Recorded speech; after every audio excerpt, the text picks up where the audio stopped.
Car समस्त को प्रणाम। यही सांध्य अधिवेशन को समस्त को स्वागत। ये हूँ सावित्री प्रवेशर एक सेशन। ता भितर आम गतानुगतिक धारा रे आलोचना करुचंती। आज आम जहाँ आलोचना करिबा ता हूँ बुक 7 कैंटो 3।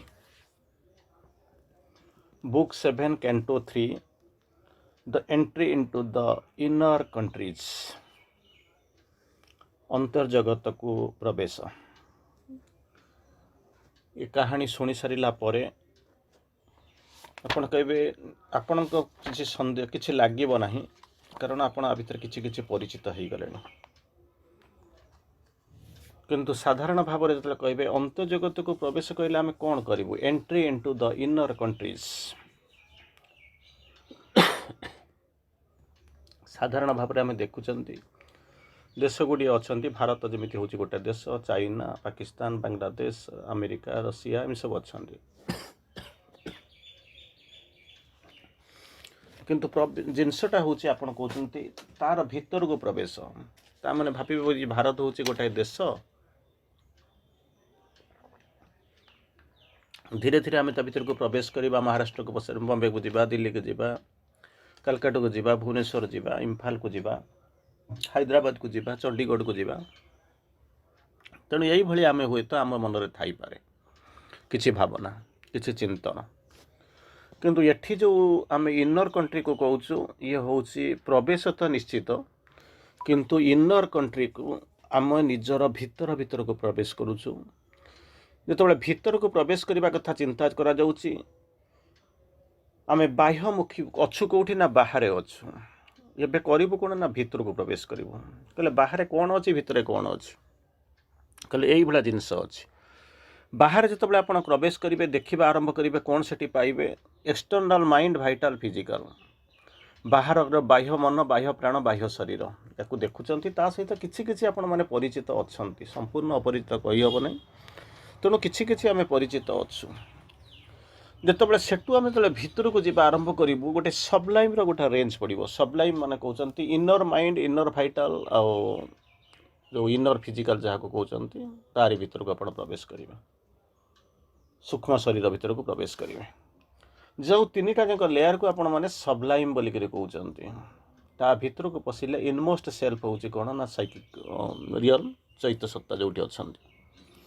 तेणु बर्तमान प्रवेश कथा हूँ कहुच्छी ना आप भीतर को जातु। ये जो प्रवेश हूँ कहार प्रवेश ना माँ प्रवेश, माँ सावित्री प्रवेश कहीं कहूँ आरंभ करी। तेणु ये जो आम जाऊँ सब बड़े आम कौन करुचु ना बाहरे बाहरे बुलूछु, किंतु अंततः बाहर जगत जो मैंने साधना करुँच से अंत जगत को यात्रा करेंगे, एडवेंचर करवा स्वाभाविक और जीवा आरंभ करेंगे। जमी गत थरकर पाराबल ऑफ द सोल जमी कहानी शुणी थे, सबू जाक तो शुणी पारना, बहुत विराट विराट जिनस, बहुत बड़ बड़ तत्व। से हुए तो आम के प्रस्तुत होता ना जाणु, केवल जानापी आम टे प्रयास करुँ। सी भी जहाँ जानू दि चार लाइन भितर आम क्लास टी सरी जाऊँगी, आम किसी विशेषता भीतर को प्रवेश कर पारना। यही हूँ आमर समय सीमितता। किंतु गोटे जिनस मन रखी था, आ व्यतीत अन्य किसी रास्ता ही ना। प्रथम मुझे कही या व्यतीत अन्य किसी आपण पाखे अल्टरनेटिव रास्ता ही किसी ना। जितेबाला अल्टरनेटिव रास्ता किसी ना, से आमको कौन करने पड़ो चिंता करूँ, भावतु भावतु। जमी आपण को गोटे गोटे समय अलग भाव में मुझे जमी आपको कहूँ, गोटे गोटे समय कही बापा माँ पिला जो मैंने पढ़ुंट कहीदेवे बाबा रे बुझेदेवे सरल रे, मारी गाड़ी देकर किसी लाभ ना, धमकई कर किसी लाभ ना, जबरदस्ती करके किसी लाभ ना। ये हूँ गोटे रास्ता, बुझे दबा पड़ो। मारिले जे से पढ़ी पकेब जानी पकेब ता नहीं, बुझे दबा पड़ो बाबा यही हूँ गोटे रास्ता। सेठी जमी आपण पिला बुझे दौरान पिला बुझंतु न बुझंतु, कहीं तो बुझुची, कहीं तो बुझुची सी जीवन में अंततः भौतिक जीवन में किसी अग्रगति करुच्ची। ठीक से ही भाया आपण मैंने अंततः जो जुग जुग धरी जन्म जन्म धरी ये रास्तार आपण मैंने अच्छा चली, किंतु केमिति चली कौन करुँच सी तो केवल आपण भीतर जी अच्छे जो चैत सत्ता सी जानी। और अदरवाइज जदि ताहा न हम ताहले जानी किए सीना माँ को जना अच्छी। आपणकर किसी किसी जदि अत्यधिक सतर्क होते सजग होते ତାହେଲେ କିଛି କିଛି ଅନୁଭବ କରିପାରୁଥିବେ ଆପଣଙ୍କ ଭିତରେ କିଛି କିଛି ହେଉଛି। କେତେ ବାଟ ହେଉଛି କ'ଣ କରୁଛି ତାହା ନ ଜାଣିପାରିଲେ ମଧ୍ୟ ଟିକେ ରିଅଲାଇଜେସନ୍ ଆସୁଥିବ ମୁଁ କିଛି କିଛି କରୁଛି। ତେଣୁ ପିଲାଙ୍କୁ ଯେମିତି ଆପଣମାନେ ବୁଝାଇ ଦେଉଛନ୍ତି ବାବା ମା ତୋତେ ଏଇଆ କରିବାକୁ ପଡ଼ିବ, ଠିକ୍ ସେଇଭଳିଆ ମା ଶ୍ରୀ ଅରବିନ୍ଦ ଆପଣଙ୍କ ଆଗରେ ରଖିଯାଇଛନ୍ତି। ହୁଏତ ଆମ ମାଧ୍ୟମରେ ଏତିକି କହିଦେଉଛୁ ବାବା ଆଉ ତଳେ ଆଉ ବାହାରେ ରହିବାର କିଛି ଆବଶ୍ୟକତା ନାହିଁ, ବାହାରେ ରହି କିଛି ଲାଭ ନାହିଁ, ମିଳିବ ନାହିଁ। ଏମିତି ମଧ୍ୟ ଆପଣମାନଙ୍କୁ କିଛି ଅନୁଭୂତି ଆସୁଥିବ। ଗତକାଲିଠାରୁ ଲୋକ ପଣ୍ଡିଚେରୀ ଯିବା ଆରମ୍ଭ କରିଛନ୍ତି, ଆଜି ଯାଇକରି କିଛି ଲୋକ ସମୁଦ୍ର କୂଳରେ ବୁଲୁଥିବେ। ତେଣୁ ସେତେବେଳେ ମଧ୍ୟ ଆମକୁ ପ୍ରତୀୟମାନ ହେଉଥିବ, ଜଣାପଡ଼ୁଥିବ ଏବଂ ବିଶ୍ୱାସ ହେଉଥିବ ଅନ୍ତତଃ ଓଡ଼ିଶାରୁ ବାହାରି ଆସିକରି ମୁଁ କ'ଣ କରିଛି ନା ପଣ୍ଡିଚେରୀ ଭିତରକୁ ପ୍ରବେଶ କରିଯାଇଛି। ଫାଇନ୍, ବହୁତ ଭଲ କଥା, କିଛି ଖରାପ ନୁହେଁ, ସବୁ ଭଲ। ତାପରେ କହିବେ କ'ଣ, ଆଜି ହେଲା ମନେକର 18 ତାରିଖ ଚାଲିଗଲା, ଆଉ 2 ଦିନ ପରେ ଆମେ ମାଆଙ୍କ ରୁମ୍କୁ ପଶିଯିବା, ପ୍ରଭୁଙ୍କ ରୁମ୍କୁ ପଶିଯିବା, ସିଏ ସବୁ ବି ଠିକ୍। କିନ୍ତୁ ସବୁଯାକ ଠିକ୍ ଯଦି ଅଛି ତାହେଲେ ଅନ୍ତର୍ଜଗତକୁ ଯାତ୍ରା କରିବା କଥା କୁହାହେଉଛି କାହିଁକି? ଇଏ ହେଉଛି ଚେତନାର କଥା। ବିବର୍ତ୍ତିତ ଚେତନା ନେଇକରି ଯଦି ଆପଣ ଉପରକୁ ଯିବେ, ଆଗକୁ ଯିବେ, ତାହେଲେ ଭାବିବେ ଅନ୍ତର୍ଜଗତକୁ ଯାତ୍ରା କରିବାର ରହସ୍ୟଟା କ'ଣ। ତେଣୁ ଯେମିତି ଆପଣଙ୍କୁ କହିଲି, ଆପଣମାନେ ଯାଉଛନ୍ତି ରାସ୍ତାକୁ କଟି କଟି କଟି କଟି ଯେତେବେଳେ ଆପଣ ମାଆଙ୍କ ରୁମ୍କୁ ଯାଉଛନ୍ତି, ଦେଖୁଛନ୍ତି ବ୍ୟାଟେରୀଟା ଚାର୍ଜ ହେଇଯାଉଛି। ଆପଣ କହୁଛନ୍ତି ବ୍ୟାଟେରୀଟା ଚାର୍ଜ ହେଇଯାଉଛି, ଆପଣ ଯାଉଛନ୍ତି, ଖୁସି ଲାଗୁଛି, ଆମେ ଆସୁଛୁ, ସ୍ୱାଭାବିକ ଖୁସି ହୁଏନ୍ତି, ହେବା ବି ସ୍ୱାଭାବିକ। ତେଣୁ କିଛି ଅସୁବିଧା ନାହିଁ। କିନ୍ତୁ ଅସୁବିଧା ହେଉଛି କେଉଁଠି କି, ଇଏ ହେଉଛି ଆପଣଙ୍କର ହରାଇଜେଣ୍ଟାଲ୍ ମୋସନ୍। ହରାଇଜେଣ୍ଟାଲ୍ ମାନେ ବୁଝୁଛନ୍ତି ମାଟି ଉପରେ ଚାଲି ଚାଲି ଯାଉଛନ୍ତି ବା ମାଟି ସହିତ ସମାନ୍ତର ହେଇକରି ଚାଲିଛନ୍ତି।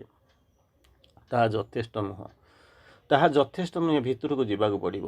ଆଜି ଆମେ କାହାଣୀ ଆମେ ଆଲୋଚନା କରିବାକୁ ଯାଉଛନ୍ତି ତାହା ହେଉଛି କ'ଣ ନା ଭିତରକୁ ଯାଉଛନ୍ତି କେମିତି ମା, ଆଉ ଭିତରର ସମସ୍ୟା କ'ଣ କ'ଣ ଦେଖୁଛନ୍ତି, କାହିଁକି ଯିବାକୁ ପଡ଼ିବ, ଏଇସବୁ ଜିନିଷ ପ୍ରକୃତରେ ଆପଣଙ୍କୁ ଯଦି ସତ କଥା କହିବାକୁ ଗଲେ ଇଏ କାହାଣୀକୁ ଶୁଣିବା ପାଇଁ ହେଲେ ବହୁତ ଧୈର୍ଯ୍ୟ ଦରକାର, ଆଉ ତା ଭିତରକୁ ଯିବା ଦରକାର। ଆପଣ ଗୋଟେ କ୍ଲାସ୍ ଫିକ୍ସ କରୁଛନ୍ତି, ସମଥିଙ୍ଗ ଆରାଉଣ୍ଡ ଅଧଘଣ୍ଟା 40 ମିନିଟ୍ର ସମୟ, ତାରି ଭିତରେ ଆମେ 2-4 ଲାଇନ୍ କହିଦେଉଛି ମୁଁ ଆପଣଙ୍କୁ, କିନ୍ତୁ ସେଥିରେ କିଛି ବିଶେଷ କିଛି ନାହିଁ। ଚେଷ୍ଟା କରିବେ ପଢ଼ିବା ପାଇଁ, ବୁଝିବା ପାଇଁ। କିନ୍ତୁ ଆଉ ଗୋଟେ କଥା ତା ସାଙ୍ଗରେ ମୁଁ କହିଦେଉଛି, ଆ ବ୍ୟତୀତ ଆପଣଙ୍କ ପାଖରେ ଅଲ୍ଟରନେଟିଭ୍ କିଛି ନାହିଁ। ଯଦି ଆପଣମାନେ ମୋତେ ଯେମିତି ବୁଝୁଥିବେ ବୁଝନ୍ତୁ, ମୋର କିଛି କହିବାର ନାହିଁ, କିନ୍ତୁ ମୁଁ ଆପଣଙ୍କୁ with due apology, with due humbleness ମୁଁ ଆପଣଙ୍କୁ ବିନମ୍ର ଭାବରେ କହୁଛି, ଯଦି ସାଧନା କରୁଛନ୍ତି ତାହେଲେ ରାସ୍ତା ଦେଖନ୍ତୁ। ଇଏ ଠିକ୍ ଅଛି, ରାତି 4ଟା ବେଳେ ଉଠୁଛୁ, ମୋତେ ଏଇଟାକୁ ଦିଆହେଲା କୁହା ପାଇଁ, ତାକୁ ଏୟା ଦିଆହେଲା ପଢ଼ିବା ପାଇଁ, ତାକୁ ଏୟା ଦିଆହେଲା କହିଦେବା ପାଇଁ, ସେ ଠିକ୍ ଅଛି, ଗୋଟା ପ୍ରକାର ଅଛି, ଚାଲିଛି। କିନ୍ତୁ ସେଥିରେ କିଛି ବିଶେଷ କିଛି ନାହିଁ। ଶ୍ରୀ ଅରବିନ୍ଦ ମାଆଙ୍କୁ ସିଧା ପଢ଼ନ୍ତୁ ଏବଂ ଭିତରକୁ ଯିବା ପାଇଁ ଚେଷ୍ଟା କରନ୍ତୁ ଯଦି ପ୍ରକୃତରେ କରିବାକୁ ଚାହୁଁଛନ୍ତି। ଆଉ ସେମିତି ସମସ୍ତେ ଚାଲିଛନ୍ତି, ମୁଁ ଚାଲିଛି, ଏମିତି ଗୋଟେ ସମୟ ଯଦି ଆସିକରି ପହଞ୍ଚିବ, ତାପରେ ଦେଖିଲା ବେଳକୁ ଆପଣଙ୍କ ପାଖରେ କ'ଣ ଥିବ, କିଏ ଥିବ, ଗୋଟେ ସମୟ ଆସି ପହଞ୍ଚିବ, ପଛକୁ ବୁଲି ଚାହିଁଲା ବେଳକୁ ଦେଖିଲା ବେଳକୁ ଆଉ କିଛି ନଥିବ, ଅନ୍ତସାର ଶୂନ୍ୟତା ଭିତରେ ପହଞ୍ଚି ଯାଇଥିବେ। ଦୁଃଖ କରିବେ, କିନ୍ତୁ ଆଉ ସେତେବେଳକୁ ବୋଧହୁଏ ମୁଁ ଜାଣିନି ଲୁହ ପୋଛିବାକୁ କିଏ ଥିବେ କି ନଥିବେ। କିନ୍ତୁ ଅନ୍ତତଃ ଏବେ ଯେଉଁ ସମୟ ଅଛି ସତର୍କ ହୋଇଥିବା, ସଜଗ ହୋଇଯିବାଟା ହିଁ ଭଲ। ଯଦି ଆପଣ ଏ ରାସ୍ତାରେ ଯିବା ପାଇଁ ଚାହୁଁଛନ୍ତି, ଯଦି ନ ଚାହୁଁଛନ୍ତି ଠିକ୍ ଅଛି, ଅନ୍ୟମାନେ ତ ଯାଉନାହାନ୍ତି, ଆଉ ଯେମିତି ଗୋଟେ ଖୁସି ବାସିରେ ଗୋଟେ ଯାଉଛନ୍ତି, ଠିକ୍ ଅଛି, ଗେଟ୍ ଟୁଗେଦର୍ ଗୋଟେ ଚାଲିଛି, ଇଏ ଅଛି, ସେଟା ଅଲଗା କଥା। କିନ୍ତୁ ଯଦି କରିବାକୁ ଚାହୁଁଛନ୍ତି, ଇଟ୍ ଇଜ୍ ହାଇ ଟାଇମ୍, ଛାଡ଼ି ଦିଅନ୍ତୁ, ବାହ୍ୟ ଜଗତରୁ ଛାଡ଼ିକି ଭିତରକୁ ଆସିବା ପାଇଁ ପ୍ରୟାସ କରନ୍ତୁ। ଟପିକ୍ ଭିତରକୁ ଆସିବା। ଟପିକ୍ଟା ହେଉଛି କ'ଣ ନା ଏଣ୍ଟ୍ରି ଇଣ୍ଟୁ ଦ ଇନର୍ କଣ୍ଟ୍ରିଜ୍। ଇନର୍ କଣ୍ଟ୍ରିଜ୍ କଥା ମୁଁ ଆପଣଙ୍କୁ ଟିକେ ଏକ୍ଜାମ୍ପଲ୍ ଦେଇ ସାରିଲିଣି। ବାହାରେ ଆପଣ ଦେଖୁଛନ୍ତି କିଛିଟା ସମ୍ପୂର୍ଣ୍ଣ କହିପାରିବେନି, ମାଇଣ୍ଡ ଭାଇଟାଲ୍ ଫିଜିକାଲକୁ ଆମେ ଯଦି ଜାଣି ପକାଇଛୁ ତାହା ଆମେ କହିବା ଠିକ୍ ନୁହେଁ।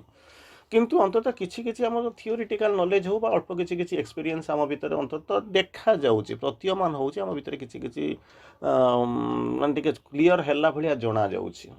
କିନ୍ତୁ ତାର ଏପଟୁ ଯେଉଁ ଇନର୍ କଣ୍ଟ୍ରିଜ୍ କଥା କହୁଛନ୍ତି ସେ ବିଷୟରେ ଆମେ ସମ୍ପୂର୍ଣ୍ଣ ବୋଧ ହୁଏ ବୋଲିକରି ମୁଁ ଲଗାଉଛି, କାରଣ ଆପଣଙ୍କୁ ଥିଓରିଟିକାଲି ଜଣକୁ ପଚାରିବେ, ଜଣେ ପ୍ରଶ୍ନ ପଚାର, ହଁ ସବୁଯାକ ହେଇଗଲାଣି, ଅଳସୁଆର ବାରବଟି ଚାଷ ଭଳି ଆପଣ ଲାଗୁଥିବ, ଭାବୁଥିବେ ବୋଧେ ମୁଁ ସ୍ୱପ୍ନ ରାଇଜରେ ବୁଲିକରି ମୁଁ ଭାବୁଛି ଅନେକ କିଛି କରିଦେଉଛି। କିନ୍ତୁ ପ୍ରକୃତରେ ଦେଖନ୍ତୁ, ମୁଁ 2-4 ଲାଇନ୍ କିଛି କହିବି, ଆପଣଙ୍କ ପାଖରେ ବର୍ତ୍ତମାନ ଅଛି 20-25 ମିନିଟ୍ ଅଛି, କିଛି ଲାଇନ୍ ଆପଣଙ୍କୁ କହିବାକୁ ଚେଷ୍ଟା କରିବି, ସେଇଠୁ ଆପଣ ବୁଝିଯିବେ ପ୍ରକୃତରେ ମୁଁ କେଉଁଠି ରହୁଛି, କ'ଣ କରୁଛି, ଜୀବନ ଯାକା ତପସ୍ୟା କରୁଛି, ସାଧନା କରୁଛି, କ'ଣ କରୁଛି, କ'ଣ ନାହିଁ କରୁଛି, ମୁଁ ତା ଭିତରେ ମୁଁ ହ୍ୱେର୍ ଆଇ ଷ୍ଟାଣ୍ଡ, ମୋର ସ୍ଥିତି କ'ଣ, ମୁଁ ଆଗଉଛି କ'ଣ, ନା ଯେଉଁଠି ଥିଲି ସେଇଠି ଅଛି, ନା ଶୋଇ ପଡ଼ିଛି, ନା ପ୍ରକୃତରେ ମୁଁ ଆଗକୁ ଯାଉଛି ଯଦି କେତେ ବାଟ ଗଲିଣି, କୁଆଡ଼େ ଅନାଦି ଅନନ୍ତ କାଳ ପାଇଁ ଯାତ୍ରା ହେଇଛି, ମୁଁ ଯାଇକରି କ'ଣ କରୁଛି ନା ଏରୁଡିମ୍ବ ପାଖରେ ଠିଆ ହେଇଯାଉଛି ବା ଗେଟ୍ ପାଖରେ ଠିଆ ହେଇଯାଇକରି ଭାବୁଛି ସମସ୍ତେ ଶୋଇଛନ୍ତି, ଅନ୍ତତଃ ମୁଁ ଟିକେ ଜାଗ୍ରତ ଅଛି। ଯଦି ଏମିତି ଚିନ୍ତା ଧରିକିରି ଆମେ ଯଦି ଖୁସି ହେବା, ତାହେଲେ ମୁଁ ଜାଣିନି ଆମେ କେମିତି ପରିବାର ଆମକୁ କିଏ ସାହାଯ୍ୟ କରିପାରିବ ଆଉ କେମିତି ସାହାଯ୍ୟ କରିବ। ଏନିୱେ ଟପିକ୍କୁ ଆସିବା, 2-4 ଲାଇନ୍ ଆମେ ପଢ଼ିବା। ପ୍ରଥମରୁ ମୁଁ ଆପଣଙ୍କୁ କହୁଛି ସେଇ ଜିନିଷ ମୁଁ କହିଥିଲି ଯେତେବେଳେ ଆମେ ବୁକ୍ 1 କ୍ୟାଣ୍ଟୋ 1 ପଢ଼ିଥିଲେ, ସେତେବେଳେ ମଧ୍ୟ ସେଇ କଥା କହୁଥିଲି, ଆଜି ମଧ୍ୟ ସେଇ କଥା କହୁଛି ଯେ ଆମେ କେବଳ 2-4 ଧାଡ଼ି ଟିକେ ଖାଲି କାନକୁ ପବିତ୍ର କରିବା କଥା, ନହେଲେ ଆଉ କିଛି ହେଉନାହିଁ। ଅନ୍ତତଃ ଜାଣିବାକୁ ବି ଯଦି ପ୍ରଚେଷ୍ଟା କରିବେ, ଇଏ ଟପିକ୍ ମୁଁ ଯାହା କହୁଛି ବା ବୁଝାଉଛି ତାହା ଯଥେଷ୍ଟ ନୁହେଁ। କାରଣ ମୁଁ ତା ଦେହରେ ଗୋଟେ କିଛି ପୋର୍ସନ୍ 2-4 ଲାଇନ୍ 7-8 ଲାଇନ୍ ଏମିତି ତା ଦେହରୁ ଗୋଟେ ଲାଇନ୍ ବାଛିକରି 8-10 ଲାଇନ୍ ଆପଣଙ୍କୁ ଶୁଣାଉଛି। ଏନିୱେ ଟପିକ୍ଟି ହେଉଛି କ'ଣ ନା ଅନ୍ତର୍ଜଗତକୁ ପ୍ରବେଶ। ଅନ୍ତର୍ଜଗତକୁ ମାନେ ଭିତର, ଇନର୍ ବୋଲିକରି କହୁଛନ୍ତି, ଇନର୍ କଣ୍ଟ୍ରି ଭିତରକୁ ଏଣ୍ଟ୍ରି କରିବେ। ଏଣ୍ଟ୍ରି ଇଣ୍ଟୁ ଇନର୍ କଣ୍ଟ୍ରି କହିଲା ବେଳକୁ ଆମେ କେଉଁଠି ଅଛୁ ନା ବାହାରେ ଅଛୁ। ବାହାରେ ଅଛୁ, କୋଳାହଳମୟ ମନର ଜଗତ ଭିତରେ ରହିଛୁ, ସେଗୁଡ଼ାକ ଭିତରେ ଆମେ ରହୁଛୁ। କିନ୍ତୁ ଭିତରକୁ ଗଲାବେଳକୁ କ'ଣ, ଯେମିତି ଆପଣ କହନ୍ତି ସମୁଦ୍ରର ଯେତେବେଳେ ଉପରେ ଥିବେ, ପାଖରେ ଥିବେ, ସେତେବେଳେ କୋଳାହଳ ଶୁଣୁଥିବେ, ଯେତେବେଳେ ଭିତରକୁ ଯିବେ ସେତେବେଳେ ସବୁଯାକ ଶାନ୍ତ ଭଳି ଲାଗିବ, ନ୍ୟାଚୁରାଲି ଶାନ୍ତ। ତେଣୁ ଏଇ ଯେଉଁ ମନର ଉପର ଇଲାକାରେ ଯେତେବେଳେ ଆପଣଙ୍କୁ ରହୁଛନ୍ତି ସବୁଯାକ କୋଳାହଳମୟ ଶୁଭୁଛି, କିନ୍ତୁ ତା ଭିତରକୁ ଯେତେବେଳେ ଯିବା ଆରମ୍ଭ କରିବେ ସବୁଯାକ ପ୍ରଶାନ୍ତ। ତା ଭିତରେ କ'ଣ ଅଛି ଆପଣଙ୍କ ଯାହା ଯିଏ ନାହିଁ ସେ ପଶିଯିବ। ଆମେ ତ ଯାଉଛୁ ମନ୍ଦିର ପାଖକୁ ଯାଇ ଠିଆ ହେଇଯାଉଛୁ, ମନ୍ଦିରକୁ ଯାଇକି ମୁଣ୍ଡିଆ ମାରି ଦେଇକି ପଳେଇ ଆସୁଛୁ। ଗଲାବେଳକୁ କେତେ ପ୍ରସ୍ତୁତ ହେଇକି ରହିଥିବେ। ଜୀବନରେ ଗୋଟାଏ ଥର ସୁଯୋଗ ପଡ଼ିଛି, ଇୟର୍ ଏଣ୍ଡ, ତେଣୁ ଟିକେ ଯିବା ଯାଇକରି କେଉଁଠି ଗୋଟେ ବୁଲିଯିବା, 4 ଧାମ ଯାତ୍ରା କରିଯିବା, ପୁରୀ ଯାଇକି ଟିକେ ବୁଲି ଆସିବା, କୋଣାର୍କ ଯାଇକି ଟିକେ ବୁଲି ଆସିବା। କେତେ ପ୍ରସ୍ତୁତି କରି ହେଇଥିବ। ଯେତେବେଳେ ଯାଇକରି ପହଞ୍ଚିବେ, ଯେତେବେଳେ ଯାତ୍ରା କରିବେ, ତା ପୂର୍ବଦିନ ରାତ୍ରି ଅନିଦ୍ରା ହେଇକରି ଯିବେ, ଢୋଳେଇ ହେଇକରି ବାଡ଼ି ପିଟି ମୁଣ୍ଡକୁ ପିଟି ପିଟିକି ଯେତେବେଳେ ଯାଇଥିବେ, ସେତେବେଳେ ଗୋଟେ ଅନୁଭୂତି ଅଲଗା ପ୍ରକାର ଥିବ। କିନ୍ତୁ ଯେତେବେଳେ ମନ୍ଦିର ଯାଇକରି ପହଞ୍ଚିଯିବେ, କଷ୍ଟ ହେଇଯିବ, ସେତେବେଳେ ଭାବୁଥିବେ କ'ଣ ନା କ'ଣ ପାଇଲି ଆ ଭିତରୁ।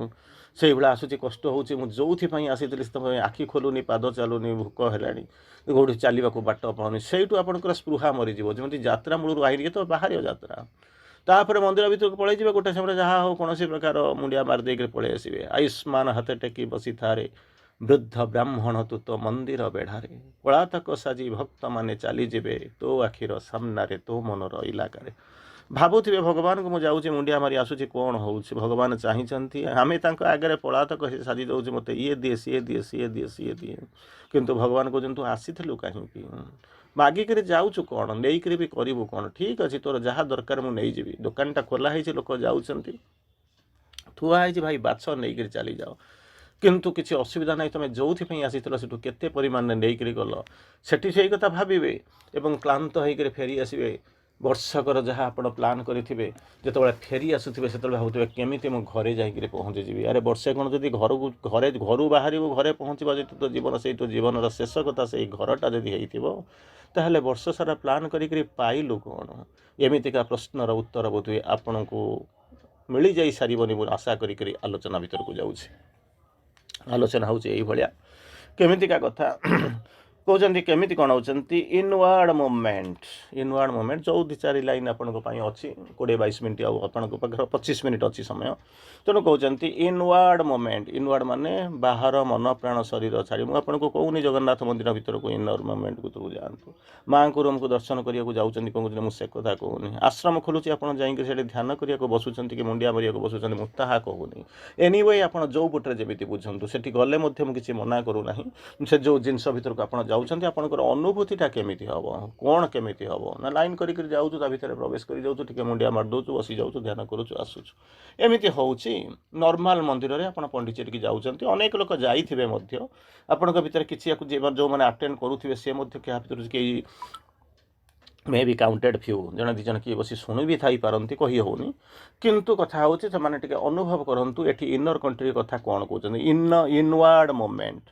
ଇନୱାର୍ଡ଼ ମୁଭମେଣ୍ଟ ବର୍ତ୍ତମାନ ଆରମ୍ଭ ହେଉଛି, ବାଇ ଆନ୍ ଇନୱାର୍ଡ଼ ମୁଭମେଣ୍ଟ। ଏଇଭଳି ଅବସ୍ଥା ଭିତରେ ଆପଣ ଯଦି କରୁଥିବେ, ଯଦି ଭାବୁଥିବେ ମୁଁ ଅନ୍ତର୍ଜଗତକୁ ପ୍ରବେଶ କଲିଣି, ଯଦି ଭାବୁଥିବେ ମୋର ଅନ୍ତଃଯାତ୍ରା ଆରମ୍ଭ ହୋଇଗଲାଣି, ଯଦି ଭାବୁଥିବେ ମୋର ଆନ୍ତଃସାଧନା ଆରମ୍ଭ ହୋଇଗଲାଣି, ଯଦି ଭାବୁଥିବେ ମୁଁ ସେଠି ଯାଇକରି କିଛି ନୂଆ ଜିନିଷ ଦେଖିଲିଣି, ମୋର କିଛି ନୂଆ ରିଅଲାଇଜେସନ୍ ଆସିଲାଣି, ବହୁତ ଭଲ, ଆପଣମାନଙ୍କୁ ପ୍ରଣାମ କରିବା କଥା କରୁଛି ମଧ୍ୟ। କିନ୍ତୁ ଭାବନ୍ତୁ ଏଇଭଳିଆ ହେଇଛି କି ନା ମୁଁ ସ୍ୱପ୍ନର ରାଇଜରେ ବା ଅଜ୍ଞାନତାର ରାଇଜରେ ବୁଲୁଛି। ସେଇଠୁ ଚିନ୍ତା କରନ୍ତୁ କେମିତି ଅନୁଭୂତି ହେଇଥିବ, ସେଇ ଅନୁଭୂତିରୁ ଟିକେ ଖାଲି କମ୍ପେୟାର କରନ୍ତୁ। ଅନେକ ଯୁଗ ଧରି ଗଲେଣି, ଅନେକ ଜନ୍ମ ଧରି ଆସିଲେଣି, ଏଠି ମଧ୍ୟ ଅନ୍ତତଃ ଆପଣମାନଙ୍କ ଭିତରେ କିଏ ଥିବେ 50 ବର୍ଷ ତା ଭିତରେ ବୁଲି ସାରିବେନି।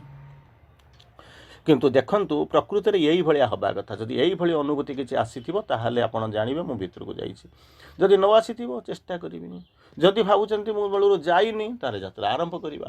ଯଦି ଭାବୁଥିବେ ଆଠାରୁ ଆହୁରି ଭଲ ଅନୁଭୂତି ଅଛି ତାହେଲେ ନ ଆସିଥିବ ମଧ୍ୟ କିଛି ମନେ ନାହିଁ। ସେ ଆପଣ ମଧ୍ୟ କାରଣ ସମସ୍ତଙ୍କର ଅନୁଭୂତି ସମସ୍ତଙ୍କର ଇଏ ହେଉଛି ସବୁଯାକ ଅଲଗା ଅଲଗା। ଲକ୍ଷ୍ୟସ୍ଥଳ ଏକ କିନ୍ତୁ ରାସ୍ତା ହେଉଛି ଅଲଗା ଅଲଗା। ତେଣୁ ଆପଣ ଯାଇଥିବେ ସେଠୁ କମ୍ପେୟାର କରନ୍ତୁ 20-25 ମିନିଟ୍ ବସି ଧ୍ୟାନସ୍ଥ ହେଇକରି ବସିକରି ଭାବନ୍ତୁ ଯେ ପ୍ରକୃତରେ ଏଇଭଳିଆ ମୋର ହେଉଛି କି ନାହିଁ। କ'ଣ କହୁଛନ୍ତି ସାବିତ୍ରୀ ଯେତେବେଳେ ଆସିକରି ପହଞ୍ଚୁଛନ୍ତି ସେ କହୁଛନ୍ତି ହଷ୍ଟ ଷ୍ଟିଲନେସ୍। ଏମିତି ଏକ ଯେମିତି କହିଲି ସମୁଦ୍ରର କୂଳ ଠିଆ ହେଇଛନ୍ତି ସେଠି କ'ଣ ଜଣେ ଗୋଳିଆ ଗୋଳିଆ ଦେଖାଯାଉଛି। ଯେତେବେଳେ ଆସିକରି ଲହରୀମାଳ ଆସିକରି ପିଟି ହେଉଛି ଶବ୍ଦ ହେଉଛି ଏସବୁ ଜିନିଷ ଦେଖିଥିବେ ନା। ହଁ ସମୁଦ୍ର ଭିତରକୁ ଯେତେବେଳେ ଚାଲିଯିବେ ସେତେବେଳେ ଦେଖିବେ ଅନ୍ତସାର ଶୂନ୍ୟତା ଦେଖିବାକୁ ପାଇବେ, ନିରୋଳ ପ୍ରଶାନ୍ତି ଆପଣ ଦେଖିବାକୁ ପାଇବେ ନା। ହଁ ତେଣୁ ଏଇ ଯେଉଁ ବାହ୍ୟ ଜଗତ ଭିତରେ ରହୁଛନ୍ତି ସେଇ କୋଳାହଳ ଦେଖୁଛନ୍ତି ଯେତେବେଳେ ଭିତରକୁ ଯିବା ଆରମ୍ଭ କରିବେ ସେତେବେଳେ ମାନେ ହଷ୍ଟ ଷ୍ଟିଲନେସ୍ ପ୍ରଶାନ୍ତ ହେଇଥିବ, ନିଶ୍ଚଳ ହେଇଥିବ, ପୁରା ସ୍ତବ୍ଧ ସ୍ଥିରତା ଆସିବ। ସେଇଭଳି ଅବସ୍ଥା ଆପଣଙ୍କର ଅନୁଭୂତି ହେବ। ଆଉ from the busy hum of mind ଯେମିତି କୂଳରେ ସମୁଦ୍ର କୂଳରେ ଠିଆ ହେଇଛନ୍ତି ତା ଭିତରକୁ ଯେତେ ଗଭୀରକୁ ଯିବେ ସେତେ ପ୍ରଶାନ୍ତି ଦେଖିବା ଆରମ୍ଭ କରିବେ। ଠିକ୍ ସେଇଭଳିଆ ଏପଟରେ ଯେଉଁ ମନପ୍ରାଣ ଶରୀରର ବାହ୍ୟ ଜୀବନ ଭିତରକୁ ଛାଡ଼ି ଦେଇ ଯେତେବେଳେ ଭିତରକୁ ପ୍ରବେଶ କରିବା ଆରମ୍ଭ କରିବେ ସେତେବେଳେ ଦେଖିବେ କ'ଣ ନା ହଷ୍ଟ ଷ୍ଟିଲନେସ୍। ସେଇଟା କେଉଁଠି ଥିବ ନା ମନର ଯେଉଁ ସ୍ତର ଅଛି। ମନର ତ ବିଭିନ୍ନ ପ୍ରକାର ସ୍ତର ଅଛି। ମନର ମାନେ ବିଭିନ୍ନ ପ୍ରକାର ସ୍ତର ଆପଣମାନେ ପଢ଼ିଛନ୍ତି। ବିଭିନ୍ନ ପ୍ରକାର ମନ କହିଲି ବାରମ୍ବାର ସେଇ କଥା ଗୋଟେ କଥା କହୁଛି। ଶ୍ରୀ ଅରବିନ୍ଦ 100ରୁ ଉର୍ଦ୍ଧ୍ୱ ପ୍ରକାର ମନ କଥା ଯେଉଁ କହୁଛନ୍ତି, ଯେଉଁଠି ସୁପର ମାଇଣ୍ଡ ବୋଲିକରି ହେଉଛନ୍ତି, କସ୍ମିକ୍ ମାଇଣ୍ଡ ବୋଲି କହୁଛନ୍ତି, ସୁପ୍ରାମେଣ୍ଟାଲ ମାଇଣ୍ଡ ବୋଲିକରି ଚିନ୍ତା କରୁଛନ୍ତି, ସେଇଠି ମଧ୍ୟ ଆନାଲିଟିକ୍ ମାଇଣ୍ଡ ଅଛି, ସେଇଠି ମଧ୍ୟ ରିଜନିଂ ମାଇଣ୍ଡ ଅଛି, ସେଇଠି ସବସର୍ଫେସ୍ ମାଇଣ୍ଡ ଅଛି, ବିଭିନ୍ନ ପ୍ରକାର ମନ ଆପଣ ଦେଖିବାକୁ ପାଇବେ। ତେଣୁ ଆପଣ ସେଇଠୁ ଚିନ୍ତା କରନ୍ତୁ ମୁଁ କେଉଁଠି ଅଛି। ଯେତେବେଳେ ବିଜି ହମ୍ ଅଫ୍ ମାଇଣ୍ଡ ଏହି ଯେଉଁ କୋଳାହଳତା, ଏଇ ଯେଉଁ ବ୍ୟସ୍ତତା, ଏଇ ଯେଉଁ ଚପଳତା ଆକୁ ଛାଡ଼ି ଦେଇକି ଯେତେବେଳେ ଭିତରକୁ ଯିବେ ସେତେବେଳେ ଅନ୍ତସାର ଶୂନ୍ୟ ଏକ ନୀରବତା ନିଶ୍ଚଳତା ଭିତରକୁ ପ୍ରବେଶ କରିଯିବେ। ଯଦି ସେଇଭଳି ଅନୁଭୂତି ଯଦି ହେଉଥିବ ଏ ହେଉଛି ପ୍ରଥମ କଥା। କାହିଁକିନା ଭିତରେ ଆଉ କିଛି ନାହିଁ। ବାରମ୍ବାର ଗୋଟେ ଏବେ ଏଇ ଅଳ୍ପ ଦିନ ପୂର୍ବରୁ ଷ୍ଟିଲନେସ୍ ବା ନୀରବତା ଉପରେ ଆଲୋଚନା କରିଥିଲେ। ବିଭିନ୍ନ ପ୍ରକାର ନୀରବତା ତାର ସ୍ତରକୁ ବର୍ଣ୍ଣନା କରିଥିଲେ। ଯଦି ଆପଣ କିଏ ଯାଇଥିବେ ତା ଭିତରେ ଶୁଣିଥିବେ। ତେଣୁ ଅଲ୍ ଇଜ୍ ବ୍ଲାଙ୍କ, ସବୁଯାକ ଶୂନ୍ୟ। ଯେମିତି କହନ୍ତି ନା ଶୂନ୍ୟ ଶୂନ୍ୟ ମହାଶୂନ୍ୟ। ଆପଣ କେବେ ଶୂନ୍ୟ ଶୂନ୍ୟ ମହାଶୂନ୍ୟ ମୁଁ କେଉଁଠି ଦେଖିଛି ନା ଉପରକୁ ଯେତେବେଳେ ଯାଇଛି। ଆରେ ଉପରକୁ ଯାହା ଦେଖିଛୁ ଭିତରେ ସେଇଆ ଦେଖିବ। ଉପରେ ଯାହା ଦେଖିଛ ଭିତରେ ସେଇଆ ଦେଖିବ। କିନ୍ତୁ ଠିକ୍ ଯେଉଁମାନେ ଖୋଜିବାକୁ ଚାହୁଁଛନ୍ତି ମୁଁ ସେମାନଙ୍କୁ କେବଳ କହିବାକୁ ଯାଉଛି ସେମାନେ ଟିକେ ଭିତରକୁ ପଢ଼ିବା ପାଇଁ ଯିବା ପାଇଁ ଚେଷ୍ଟା କରନ୍ତୁ। ଆପଣ କେବେ ମୁଁ ପଢ଼ୁଛି ନା ନ୍ୟାଚୁରାଲି ପଢ଼ୁଛନ୍ତି କେହି ସନ୍ଦେହ କରୁନାହାନ୍ତି। କିନ୍ତୁ ଆମେ ଯାହା ଅଛି ଦୁର୍ଗା ସ୍ତୋତ୍ରରେ ମା ବହିରେ ଯାହା ପଢ଼ିବେ ସେଇ କଥା ଲାଇଭ୍ ଡିଭାଇନ୍ ସାବିତ୍ରୀ ଭିତରକୁ ଯିବେ ସେ ମଧ୍ୟ ସେଇ କଥା ପାଇବେ। କିନ୍ତୁ ଯଦି ସେଇ ଜିନିଷ ହେଇଥାନ୍ତା, ଯଦି ସବୁକିଛି ସେଇଆ ହେଇଥାନ୍ତା ତାହେଲେ ଶ୍ରୀ ଅରବିନ୍ଦ ତ ମା ବହି ଦୁର୍ଗା ସ୍ତୋତ୍ର ଚିରନ୍ତନୀ ଭିତରେ ତ ଛାଡ଼ି ଦେଇକି ଏଠିକି ଆପଣଙ୍କୁ ପଳାଇ ଯାଇଥାନ୍ତେ। ଏତେ ଜିନିଷ ଲେଖିଲେ ଯେମିତି ପାହାଡ଼ ପର୍ବତ ମାନେ ପ୍ରରାୟ ସବୁଯାକ ଲେଖିକରି ଗଲେ ଅନନ୍ତ ସମୁଦ୍ରର ଗଭୀରତା ଭିତରକୁ ଚାଲିଗଲେ। ତାପରେ କହୁଛନ୍ତି ମୁଁ 10% ଲେଖିକି ଯାଇଛି, 90% ଛାଡ଼ିକି ଯାଇଛି। ତେଣୁ ଚିନ୍ତା କରନ୍ତୁ ଆପଣମାନେ କେଉଁ ସ୍ତରରେ ଅଛନ୍ତି। ସେ ପ୍ରଶ୍ନ କେବଳ ଆପଣମାନଙ୍କ ପାଇଁ ପ୍ରଯୁଜ୍ୟ ନୁହେଁ, ସେ ମୋ ପାଇଁ ସମସ୍ତଙ୍କ ପାଇଁ ପ୍ରଯୁଜ୍ୟ। ତେଣୁ ସମସ୍ତେ ଆମେ ବି ସେଇ ପ୍ରଶ୍ନ ପଚାରୁଛୁ, ତାକୁ ନେଇକରି ଯାଉଛୁ। ଏନିୱେ ତେଣୁ ବାହାରେ ଯାହା ଦେଖୁଛନ୍ତି ଭିତରେ ସେଇଆ ଦେଖୁଛନ୍ତି। ପ୍ରଭୁ ଯାଇକରି ବାହାରକୁ ଗଲେ ଆପଣ ଏତେ ବାଟ ଆସିଲେଣି। ବୁକ୍ 2ର ଆମେ ପଢ଼ିଛନ୍ତି ବିଭିନ୍ନ ସ୍ତରକୁ ସେ ଯାଇକରି ୱାର୍ଲ୍ଡ ଷ୍ଟେୟାର ଦେଖିଛନ୍ତି। ଏଇଭଳିଆ ବର୍ତ୍ତମାନ ମା ଭିତରକୁ ସେଠି ସେ ବାହାରକୁ ଯାଉଥିଲେ, ମା ବର୍ତ୍ତମାନ କ'ଣ କରୁଛନ୍ତି ନା ଭିତରକୁ ଯାଉଛନ୍ତି। All is blank. ସେ କ'ଣ କରୁଛନ୍ତି ନା ଖୋଜୁଛନ୍ତି। କ'ଣ ଖୋଜିବା ଆରମ୍ଭ କରୁଛନ୍ତି? ଆମର ତ ଖୋଜିବା ସରିଯାଉଛି। ପଣ୍ଡିଚେରୀ ଯାଇକରି ପହଞ୍ଚିଗଲୁ, ଯାହା ରୁମ୍ଟା ରହିଗଲୁ, ମାନେ ଧୋଇ ଧାଇ ହେଇ ପଡ଼ିଲୁ, ଖାଇ ପିଇ ଦେଲୁ, ଗଲୁ, ସରିଗଲା, ଆମ ଯାତ୍ରା ସରିଗଲା। ଆଉ କିଛି ନାହିଁ। ସନ୍ଧ୍ୟାବେଳେ ଟିକେ ଯାଇକରି ସମୁଦ୍ର କୂଳ ଟିକେ ବୁଲିଦେବା। ଆଜି ତ ଦିନଟା ଅଛି ଆପଣଙ୍କର, ନ୍ୟାଚୁରାଲି ଦିନଟା ଅଛି ଆପଣଙ୍କର ଆଶ୍ରମରେ ଟିକେ ସନ୍ଧ୍ୟାବେଳେ 7:30ରେ ବସି ମେଡ଼ିଟେସନ୍ କରିଦେବା। ଅଲମୋଷ୍ଟ ଆମର ଯାତ୍ରା ସରିଲା। ଆଉ ଏଇ ସମୟରେ ହୁଏତ ଆପଣ କିଛି ରହିଯାଉଛନ୍ତି। ଅନ୍ୟ ସମୟରେ ଗଲେ କ'ଣ କରିବା ନା ତା ପରଦିନ ଗୋଟେ ବାହାରିବା, ଅରବିଲଟେ ଦେଖିଦେବା, ପଣ୍ଡିଚେରୀ ସରିଲା। ତାପରେ ଆମେ ଚାଲିଯିବା କେଉଁଠି ନା କନ୍ୟାକୁମାରୀ, ମଦୁରାଇ, ରାମେଶ୍ୱରମ୍ ଏଇସବୁ ଯିବା, କୋଡ଼ାଇକାନାଲ ଆମେ ଟିକେ ଯିବା, ଯାଇକରି ବୁଲି ଆସିବା। ଆମର ମାନେ ଯାତ୍ରା ଏଇଠୁ ଏଇଭଳିଆ ଯାତ୍ରା ଯାଉଛୁ। କିନ୍ତୁ ଏ ଯେଉଁ ଯାତ୍ରା ଭିତରକୁ ଯାଉଛନ୍ତି କ'ଣ 6 hour ୱେ, ଯେତେବେଳେ ଆମେ ସେଇ ଯେଉଁ ତା ଭିତରକୁ ଯାଉଛନ୍ତି ସେଠି ସେ ରହିଯାଉନାହାନ୍ତି। କିମ୍ବା ବାହାରେ ଏମିତି କହନ୍ତିନି ମଦୁରାଇ କନ୍ୟାକୁମାରୀ ଯିବାକୁ ଚାହୁଁନାହାନ୍ତି। କ'ଣ କରୁଛନ୍ତି ନା ଭିତରକୁ ଯିବା ପାଇଁ କ'ଣ ହେବ ନା ବାଟଟା ଖୋଜିବାକୁ ପଡ଼ିବ। ସେଇଥିପାଇଁ ଆପଣଙ୍କୁ କହୁଛି ଯଦି ଯିବା ପାଇଁ ଚାହୁଁଛନ୍ତି, ଯଦି ନ ଯିବାକୁ ଚାହୁଁଛନ୍ତି ଠିକ୍ ଅଛି, ଏମିତି ତ ଚାଲିଛି ଆଉ। ଯେମିତି ଚାଲିଛି ସେମିତି ଚାଲୁ, ଧାନ ବିଲରେ ଧାନ ନ ଫଳି କେଣ୍ଡରା କେଣ୍ଡରା ଚାଉଳ ଫଳୁ, ଯେମିତି ଚାଲିଛି ସେମିତି ଚାଲୁ। ଚାଲିଛି ଆଉ କ'ଣ, ସେଟା ମୁଁ କହୁନାହିଁ। କିନ୍ତୁ ଯଦି ଆପଣଙ୍କମାନଙ୍କ ଭିତରେ କେହି ଯଦି ଏଇ ସୀମିତ ଚେତନାଠୁକୁ ବାହାରି କରିକିରି ଯଦି ଆପଣ ଟିକେ ଅସୀମିତତା ଆଡ଼କୁ ଯିବାକୁ ଚାହିଁବେ, ବାହ୍ୟ ଚେତନାରୁ ଯେତେବେଳେ ଭିତର ଆଡ଼କୁ ଚାହିଁବେ, ସେତେବେଳେ କ'ଣ କରିବେ ନା ଯିବା ପାଇଁ ଇଚ୍ଛା ହେବ, କିନ୍ତୁ ରାସ୍ତା କେଉଁଠି ମିଳୁନଥିବ। ରାସ୍ତା କେଉଁଠି ମିଳୁନଥିବ, ବାରମ୍ବାର ଆପଣଙ୍କୁ ସେଇ କଥା କହୁଥାଏ ଯେ ଯେତେବେଳେ ପାହାଡ଼ର ଚାରିପଟରେ ବୁଲି ଆସିବେ କିଛି ଦେଖାଯାଉନି। ଆଉ ଥରେ ଯଦି ଗୋଟିଏ କୌଣସି ଜାଗାରେ ଗୋଟେ କଣାଟିଏ ପାଇଗଲେ, ରନ୍ଧ୍ରଟିଏ ପାଇଗଲେ, ବାଟଟିଏ ପାଇଗଲେ, ତା ଭିତରକୁ କୌଣସି ପ୍ରକାର ପାଦ ବଢ଼େଇ ଦେଲେ ଭିତରକୁ ଯାଇକରି ପହଞ୍ଚିବେ। Infinity number of ways are there. କୁଆଡ଼େ ଲମ୍ବିଛି, କେତେ ବାଟ ଲମ୍ବିଛି, ଆପଣ ବାଟ ପାଇବେ ନାହିଁ। ଭୁଲ ଭୁଲେଇବା ଯାହାକୁ କହନ୍ତି, ଭୁଲ ଭୁଲେଇବା, ହଜିଯିବେ ତା ଭିତରେ, ହଜିଯିବେ। ଆପଣ ସେତେବେଳେ ଭାବୁଥିବେ ଆରେ ମୁଁ ବାଟ ପାଉନଥିଲି, ବର୍ତ୍ତମାନ infinity number of ways are there. କରିବି କ'ଣ? ସେଇ ହେଉଛି ଜୀବନର ସାଧନା। ତାକୁ ଖୋଜିକିରି କେମିତି ଯିବୁ, ସେଥିପାଇଁ କହିଲେ ଖୋଜ ବାଟ ନା, ତାକୁ ବି ଖୋଜିବାକୁ ଇଚ୍ଛା କରୁନି। ମଜା ଲାଗୁଛି, ଠିକ୍ ଅଛି ଆମେ ଯାଉଛୁ ଟିକେ ଯାଇକରି ଖୋଜିଦେବା, କିନ୍ତୁ ଜିନିଷଟା ହେଉଛି କ'ଣ ନା ତା ଭିତରକୁ କେମିତି ଯିବା, ସେଇ ଜିନିଷ ହେଉଛି କ'ଣ, ଯେତେବେଳେ ଯାଉଛନ୍ତି ଯେ ଶିକର ମାନେ ଯିଏ ଇଚ୍ଛା କରୁଛି, ଯିଏ ବାଞ୍ଛା କରୁଛି, ଯିଏ ଖୋଜୁଛି, ସେ ବାହାରରୁ ବାହାରିକି ଭିତରକୁ ଯେତେବେଳେ ଯାଉଛନ୍ତି, ସେତେବେଳେ ଦେଖୁଛନ୍ତି ନିଶ୍ଚଳତା, ନିସ୍ତବ୍ଧତା। ତାରି ଭିତରେ ସେ ଗୋଟେ ଶବ୍ଦ ଶୁଣୁଛନ୍ତି। କ'ଣ ଶୁଣୁଛନ୍ତି? What is the purpose? ଯେମିତି ମୁଁ ଆପଣଙ୍କୁ ଆସିକରି ପହଞ୍ଚିଲା ବେଳକୁ ସେଇ କଥା ଏଗେନ୍ ଆଣ୍ଡ ଏଗେନ୍ କହୁଛି, କହିବାର ଆବଶ୍ୟକତା ପଡ଼ିନଥାନ୍ତା, କିନ୍ତୁ ଯେହେତୁ ଆପଣ ପ୍ରତିଦିନ ଗୋଟେ ନୂଆ କ୍ୟାଣ୍ଟ ଭିତରକୁ ଯିବା ପାଇଁ ପ୍ରୟାସ କରୁଛନ୍ତି, ସେଇଥିପାଇଁ ମୁଁ ଆପଣଙ୍କୁ କହୁଛି, ପ୍ରକୃତରେ ଯିବା ପାଇଁ ଚାହୁଁଛନ୍ତି ନା ଏମିତି ଖାଲି ଗୋଟେ କାହାଣୀ ଶୁଣିବା ପାଇଁ 40 ମିନିଟ୍ 45 ମିନିଟ୍ ବସିଯିବାକୁ ଆସିଛନ୍ତି? ତାହା ଠିକ୍ ଅଛି, ନାଇଁ ଠିକ୍ ଅଛି, କ'ଣଟା ଜିନିଷ ଟିକେ ଜାଣିବା। ଯଦି ଏମିତିକା ଜିନିଷ ଥିବ ତାହେଲେ ମୁଁ କହିବି ହଁ, ଜାଣିବା ପାଇଁ ଜଣେ ଆସି ତାର ଜାଣିବ, ତାର ଚାଲିଯିବ। କ'ଣ ହେଉଛି, ମାର୍କେଟ ଭିତରକୁ ଯିବା, ଇଏ ମିଳୁଛି ସିଏ ମିଳୁଛି, ଟିକେ ରେଟ୍ ଟିକେ ପଚାରିଦେବା, ପଚାରି ଦେଇକି ବୁଲିକରି ପଳେଇ ଆସିବା, ନହେଲେ ଟିକେ ଦେଖି ଦେଇକରି ପଳେଇ ଆସିବା। କିନ୍ତୁ ପ୍ରକୃତରେ ଯଦି ତା ଭିତରକୁ ପ୍ରବେଶ କରିବେ, ସେତିକିବେଳେ ଜାଣିପାରିବେ ହ୍ୱାଟ୍ ଇଜ୍ ଦ ପର୍ପସ୍, ମୁଁ କାହିଁକି ଯିବି, କ'ଣ ମୋର ଅଛି, ତା ଭିତରେ ଯିବାର ମୋର ଆବଶ୍ୟକତା କ'ଣ। ଆପଣ ଯେମିତି ପଚାରୁଛନ୍ତି ଠିକ୍ ସେଇଭଳିଆ। ବଜାରରେ ତ ମାର୍କେଟରେ ଜିନିଷ ଥୁଆ ହେଇଛି, ଆରେ ମୋର ଆବଶ୍ୟକତା ଅଛି କି ତାକୁ କିଣିବା ପାଇଁ, ମୋର ସମୟ ଅଛି କି ବୁଲିକରି ଦେଖିବା ପାଇଁ। ଯଦି ମୁଁ ଦେଖୁଛି ମୋତେ ଯଦି ସୁଇଟେବୁଲ୍ ହେବ, ମୁଁ ତାକୁ କିଣିବି କି ନା, ମୁଁ ଏକଦମ ସ୍ଥିର କରିକିରି ଆସିଛି ବଜାରରେ 50 ଟଙ୍କା ହେଲେ କିଣିବି, 500 ଟଙ୍କା ହେଲେ କିଣିବି, ଏମିତି କିଛି କରିକିରି ଆସିଛି କି? ଯଦି ଆସିଥିବ ତ ତାହେଲେ କାହାଣୀ ଅଲଗା ହେଇଯିବ। ଯଦି କହୁଛନ୍ତି ସେଇ ବାଟେ ଯାଉଛି, ମୁଁ ଯଦି ବୁଝିଦେଇ ଯିବିନି, କହନ୍ତି ନା ବାଟରେ ଯାଉଛି କମ୍ଭାର ଫାଳ ପଜେଇ ଦେ ଆମର। ତେଣୁ ସେମିତି ଯଦି ଚେତନା ଭିତରେ ଥିବ, ସିଏ ଏକ ଭିନ୍ନ କାହାଣୀ ଭିତରକୁ ଆପଣ ପଶିଯିବେ। ତେଣୁ କାହାଣୀ ହେଉଛି ଏମିତିକା, ପ୍ରଥମେ ସେ ଗୋଟେ କ'ଣ ହେଉଛନ୍ତି, ଗୋଟେ ଭଏସ୍, ଗୋଟେ ଶବ୍ଦ ଶୁଣୁଛନ୍ତି। ଚିନ୍ତା କରି ଦେଖନ୍ତୁ, ଯଦି ଭିତରକୁ ଯାଇଥିବେ, ଏଇଠୁ ଚିନ୍ତା କରନ୍ତୁ, ଗୋଟେ ଦୁଇଟା ଲାଇନ୍ ମାତ୍ର ଆପଣଙ୍କୁ କହିବି, ତେଣୁ ଜାଣୁଥିବେ କି ବିପଜ୍ଜନକ ଯାତ୍ରା ଭିତରକୁ ଯାଉଛନ୍ତି, ଯାହାକୁ ଅନ୍ୟ ଭାଷାରେ କହୁଛନ୍ତି ଆଡ଼ଭେଞ୍ଚର।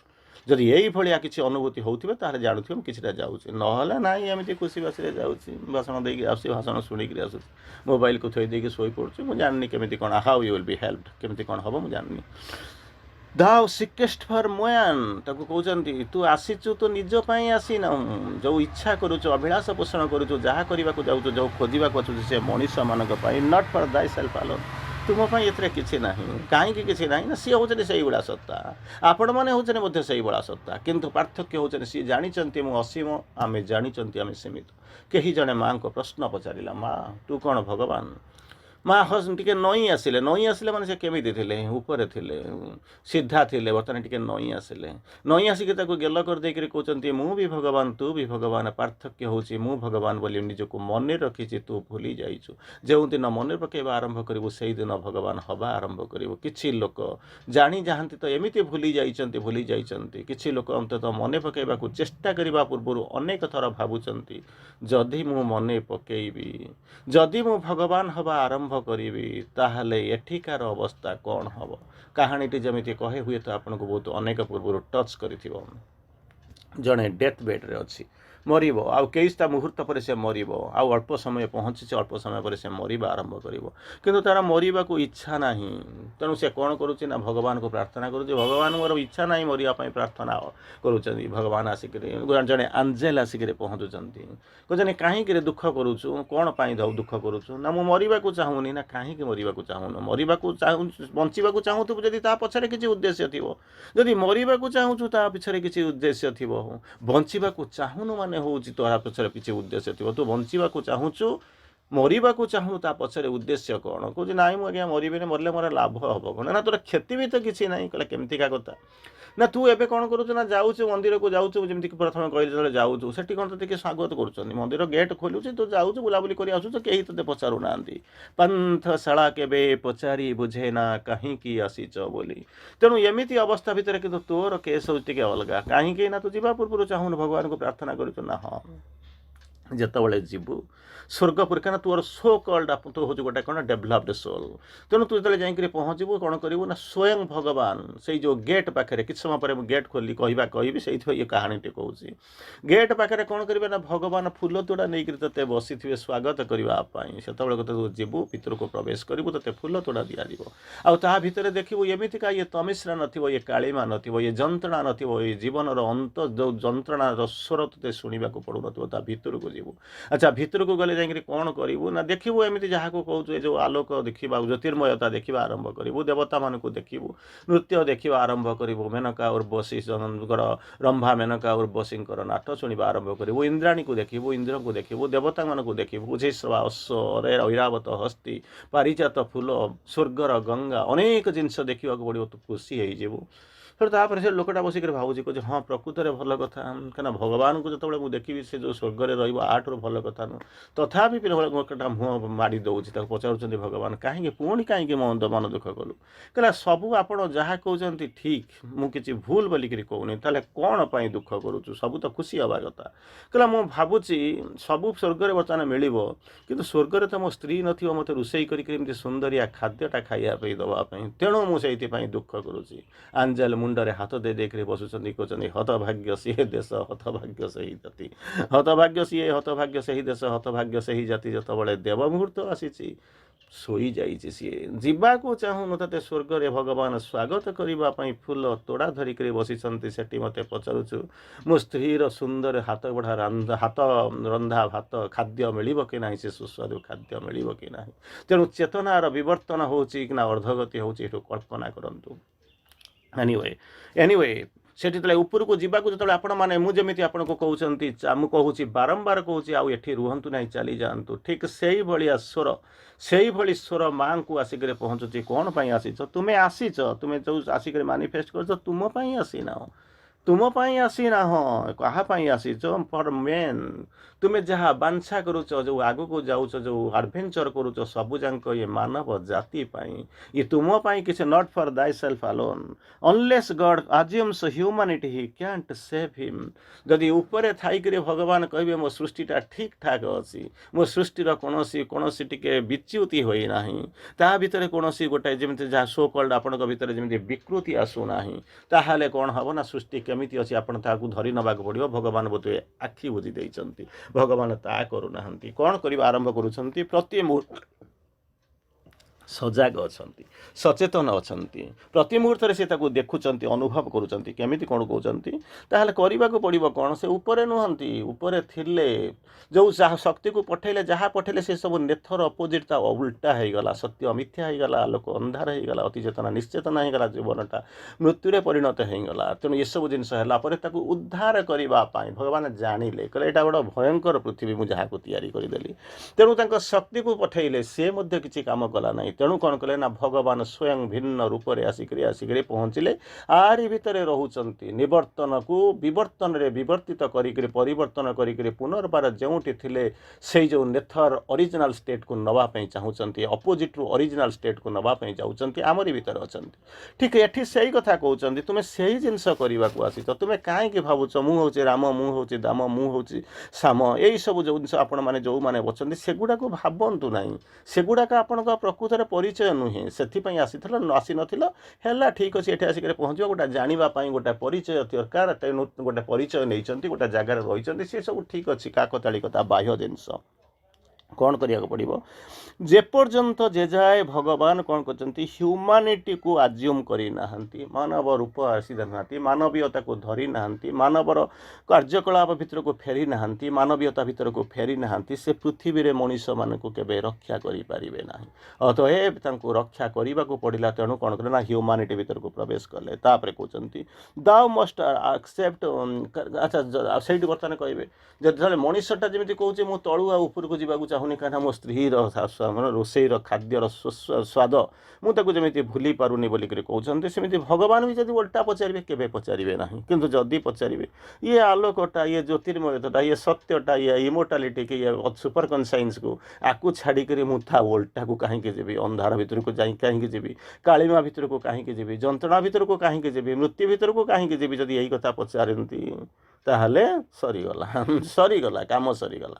କିନ୍ତୁ ପ୍ରଭୁ ଏ ପ୍ରଶ୍ନ, ଏ ଭଗବାନ ଏ ପ୍ରଶ୍ନ ପଚାରନ୍ତି ନାହିଁ। କାହିଁକି ପଚାରନ୍ତି ନା? ସେ ଜାଣିଛନ୍ତି ମୋତେ ଉଦ୍ଧାରିବା ପାଇଁ ଯିବାକୁ ପଡ଼ିବ, ଅସ୍ତ୍ର ଧରିବାକୁ ପଡ଼ିବ। ଚିନ୍ତା କରି ଦେଖନ୍ତୁ, ଆମେ ଯେତେବେଳେ ଆରାମରେ ଏସି ଦେଇକରି ଶୋଇପଡ଼ୁଛୁ, ବା ଯେତେବେଳେ ଶୀତ ହେଉଛି ଆମେ ଯେତେବେଳେ ଘୋଡ଼େଇ ହେଇକରି ଶୋଇଯାଉଛୁ ବା ନିଆଁ ଜାଳିକରି ଶୋଇପଡ଼ୁଛୁ, ସେତେବେଳେ ସିଆଚିନ୍ ଗ୍ଲାସିୟର ଉପରେ ପାଖରେ ଆପଣଙ୍କ ପାଇଁ ଦେଶକୁ ଜଗି ବସିଥିବା ସୈନିକମାନଙ୍କର ଅବସ୍ଥା କ'ଣ ହେଇଥିବ?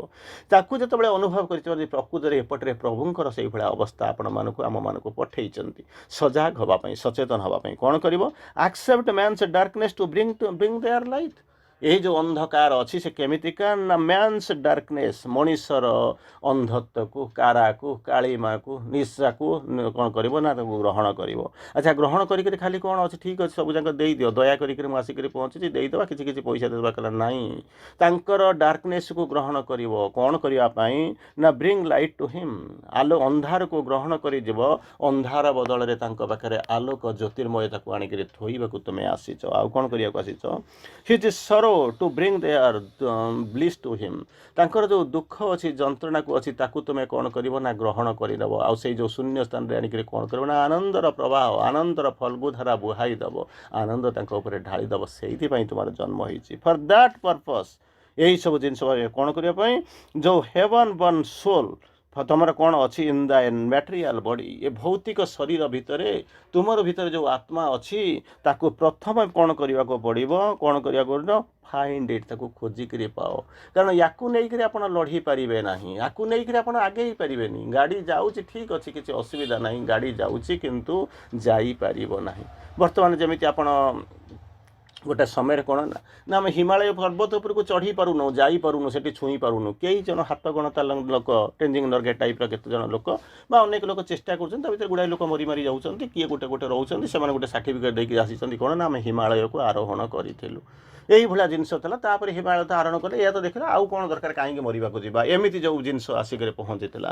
ବର୍ତ୍ତମାନ ଗତକାଲି ଆପଣ ଜାଣିଛନ୍ତି ଫ୍ରାନ୍ସ ଗଭର୍ଣ୍ଣମେଣ୍ଟ ମାକ୍ରନ୍ ଆଉ ମୋଦି ଗୋଟେ ଜାଗାରେ ଯେମିତି ନାଗପୁର ପାଖରେ ଗୋଟେ ଫ୍ୟାକ୍ଟ୍ରିରେ ତିଆରି ହେବ C-125 ହେଲିକପ୍ଟର ତିଆରି ହେବ। ସେ ହେଲିକପ୍ଟରଟା ଯେମିତି ଆପଣଙ୍କୁ ହେଲିକପ୍ଟର କାମ କ'ଣ, ଗୋଟେ ଜାଗାକୁ ଆପଣଙ୍କୁ ସହଜରେ ଉଡ଼େଇକି ନେଇ ଚାଲିଯାଉଛି। ଇଏ C-125 ହେଲିକପ୍ଟରର କାପାସିଟି ଅଛି ଅନ୍ତତଃ ହିମାଳୟ ଉଚ୍ଚତା ପର୍ଯ୍ୟନ୍ତ ଚଢ଼ି ଦେଇ ପଳେଇବ। ଯଦି ହିମାଳୟ ଉଚ୍ଚତା ପର୍ଯ୍ୟନ୍ତ ଯଦି C-125 ହେଲିକପ୍ଟର ଯଦି ଯାଇକରି ପହଞ୍ଚିଗଲା, ତାହେଲେ ଚଢ଼ିକରି ବିପଦକୁ ବରଣ କରି ମରିବାର କ'ଣ ଆବଶ୍ୟକତା ଅଛି? ତେଣୁ କେହି ଜଣେ ଚିନ୍ତା କଲା, କିଛି ସାଇଣ୍ଟିଷ୍ଟ ବାହାରିଲେ, ଦେଶର ଟେକ୍ନୋଲୋଜି ଡେଭଲପ୍ କଲା। ତେଣୁ ସେମାନେ ଯେଉଁ ହେଲିକପ୍ଟରକୁ ତିଆରି କରିଥିଲେ ତାଙ୍କ ଦେଶ ଭିତରେ ବର୍ତ୍ତମାନ ସେ ଆସିକରି ଭାରତ ସହିତ କୋଲାବୋରେସନ୍ କରୁଛନ୍ତି।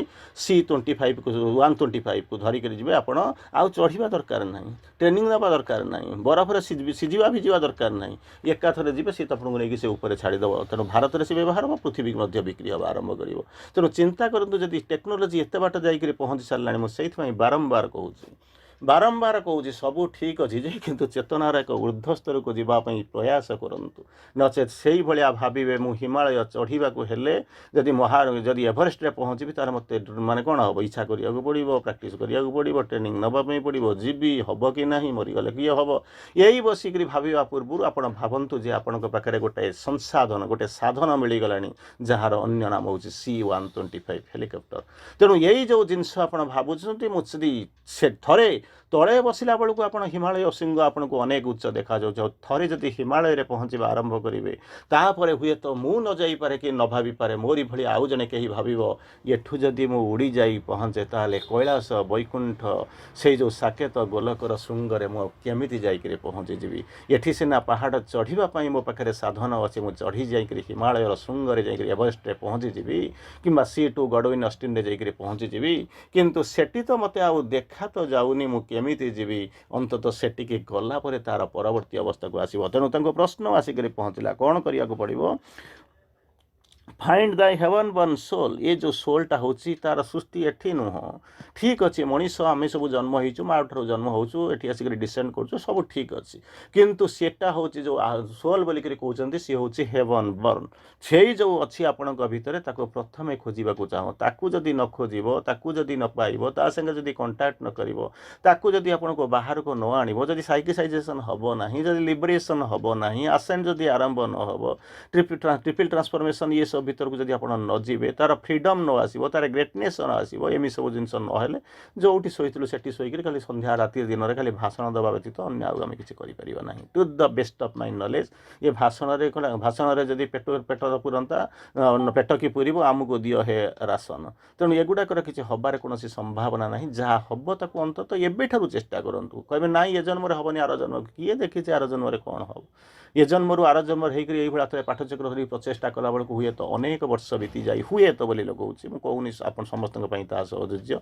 तेणु जितेबाला अच्छा जो मैंने पंडिचेरी जाकर पहुँचले समुद्र कूल जो पानी गुड़ाक आचमन करवा पाद स्पर्श पाखे अच्छी हाथ बढ़ईदे पाइज किंतु आम ये अच्छु आम पाखर अंतत 1800 किलोमीटर दूर में तेणु कल्पना कर देखु से पंडिचेरी सेठी जमी पाखे थी यूटिलाइज करुँच सेमती पुनर्जन्म को परजन्म को अपेक्षा न करके जीवन में किसी करने को चेष्टा करूँ आउ 2 लाइन खंड कहीदे आपन पाखे 2-3 मिनट अच्छी आउ 2 लाइन खंड कहीदे जितेबाला से जाऊँच out of the physical body आपण ये शरीर बाहर को सर्च माने लंफ प्रदान कर बाहर को जाइए ना तो यही हूँ शरीर सर्वस्व चिंताधारा जीवन को नहीं तो आम बंचीचु तेणु आउ कौन मोर जाना दरकार ये कहते ताहले सरला जोटी साटिस्फैक्शन आसीगला से जीवन सरीगला तेणु आउ जावा दरकार नहीं को आम जाइलु जे जावा चेष्टा करवा किंतु जो मैंने जीवाई प्रयास करते surges out of the physical body शरीर को जो भौतिक शरीर अच्छी ता भितर जो बाहरिक लंफ प्रदान करने आरंभ करेंगे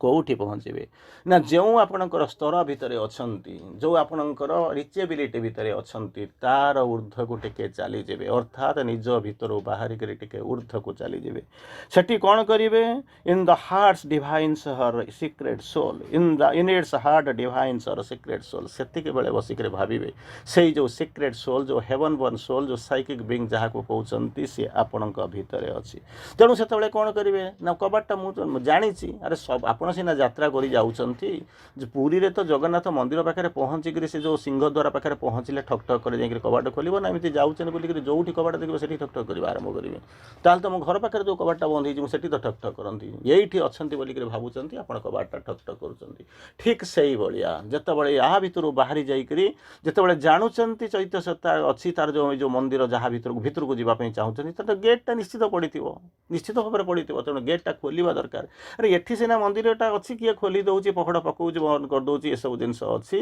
कि या भर को जी आसनी से तो कहीं खोलिया वाला ना कि कहीं से जाऊना प्राय कौट किए रेयरेस्ट लोक किए जड़े क्वचित लोक किए के जाइए तेणु जिते माँ कौन कर भीतर को प्रवेश करोटी कौन कर knocks and presses against the door कहते इबोनी गेट बोलिक कहते गोटे चमत्कार वर्णना एत जिन हुई तो आप मुंडे पशब ना कारण ये मुझे जानी गोटे मुझे कहूनी आपंकर पशुना बोलिक किंतु ये चेतना हूँ से अत्यधिक गभीरता भीतर को जब नजीबे ताहा संभव नुहे किंतु ये जो आम अंतत टे पढ़ू टे पढ़ा प्रयास करुचु कि जी पढ़ुचु ना तार गभीरता भीतर को जावाई चेष्टा करूँ जे पक्षी गुड़ा जिते दूर जी जिते बाट जान सी पाइब परीक्षार से ही जड़े ही टीचर पाठ पढ़ाऊँ गोटे क्लास पाठ पढ़ाऊँ नोट एका प्रकार दौरान ट्यूशन जाऊँच बापा जगुंट परीक्षा क्वेश्चन एका और इभाल्युएसन कर टीचर किंतु देखला बेलू जड़े 19 रखी तो जड़े 60 रखी तो जड़े 9 रखिक फेल होती तेणु से चिंता करूँ मो बर्तन के गोटे वर्ष पढ़ी तेणु चिंता करूँ मुझे कौटिक अच्छी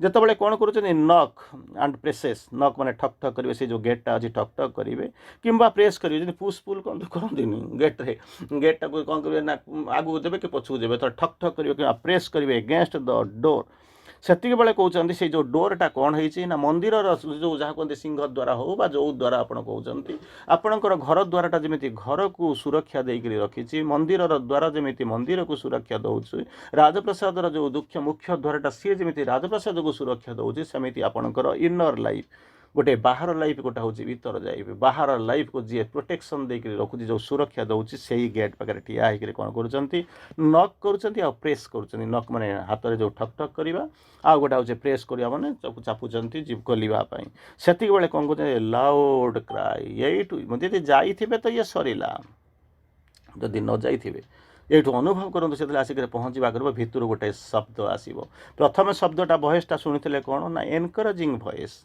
एनकरेजिंग भयस बाबू तू एठी या करने को आसिक पहुँचु ते मनीष रूप धरने को पड़ो साधना करने को पड़ो मनीष संघर्ष करने को पड़ो सुरक्षा देवा पड़ो सेठी आसूला तेणु तू हे जा ते हवाई पड़ो समस्ते जापना तू से करने को आसीचु किंतु एठी जो सी जाऊँच भितर बाहर जाकर के ठक ठक कर दूसरी से भितर भट्स गोटे क्राय क्राय माने गोटे चित्कार आसूची गोटे शब्द आसूची अत्यंतिक भयंकर हृदय को थरई देला भलिया मन को डरई देला भलिया गोटे शब्द आसूची केमितिका फ्रॉम विदिन भितर आसूची कौन कहते to go back to earth जोठू आसिलु भाई से फेरी जाओ कहीं लेस्ट जदि न जाऊ ताहले हम shall be tortured and put to death जदि जोठू आसी सी पृथ्वी को चली जा से एक हूँ आनंददायक पृथ्वी से ही आनंद रही से हसबू खेलू चल से जो जिनस को जाकि अनुभव करने चेष्टा कर आदि आ भीतर को प्रवेश करने जीव जदि न जाऊ फेरिक ताहले हम कौन ना टर्चर्ड तापर कौन हम टर्चर कली खाली छड़ा हेनी पुट टू डेथ